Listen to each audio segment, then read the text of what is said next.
Gente querida, bom dia! Hoje, o texto da nossa meditação se encontra em Apocalipse 6, versículo 12 ao 17.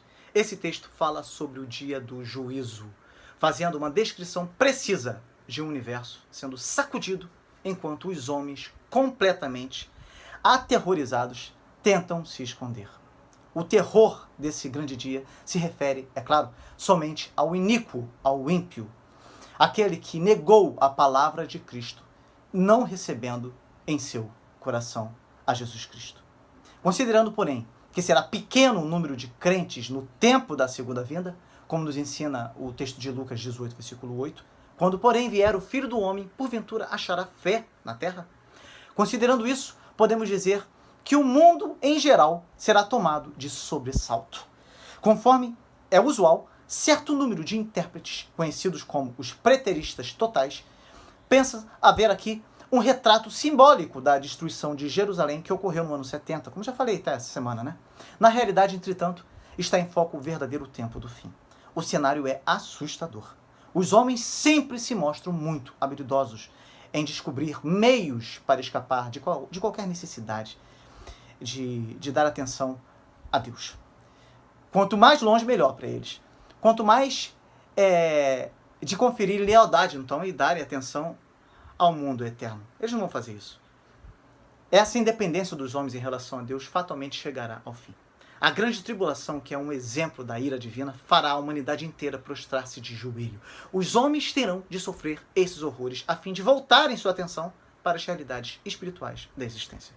Os homens têm vivido geração após geração, por demais ocupados com as coisas meramente temporais. Eventualmente, porém, terão de aprender que isso é um grave erro, pois o homem é essencialmente um ser espiritual, de tal modo que a sua própria permanência nessa terra é uma degradação para a sua natureza inerente.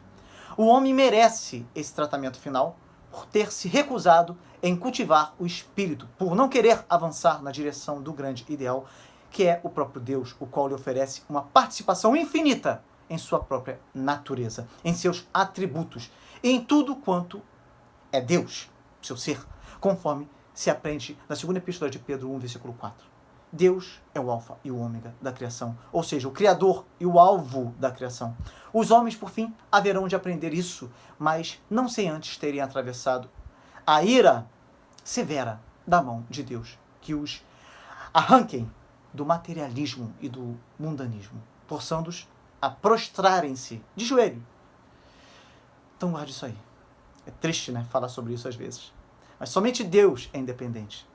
As Sagradas Escrituras ensinam-nos que todos os seres criados dependem da causa primária para que sua existência tenha prosseguimento. Guarde isso. Não apenas para que tivesse início a sua existência, mas para que haja prosseguimento. Somente Deus não tem existência causada, mas é independente, dependendo apenas de si mesmo no tocante à sua existência e bem-estar. A existência e o bem-estar do homem deve provir da parte de Deus. O indivíduo atualmente independente de Deus é uma fraude que só existe na imaginação. Tal indivíduo estará vivendo uma mentira. O Senhor nos chama para andar na verdade. Jesus é a verdade. Ele também é o caminho e a vida, pois ele é a causa primária que trouxe à existência tudo o que existe. Que o Logos de Deus aplique esta verdade ao seu coração. Amanhã nós falaremos sobre a abertura do sexto selo, que representa o juízo final. Dê o seu like, faça o seu comentário dizendo o que Jesus é para você. Faça isso agora. Até amanhã.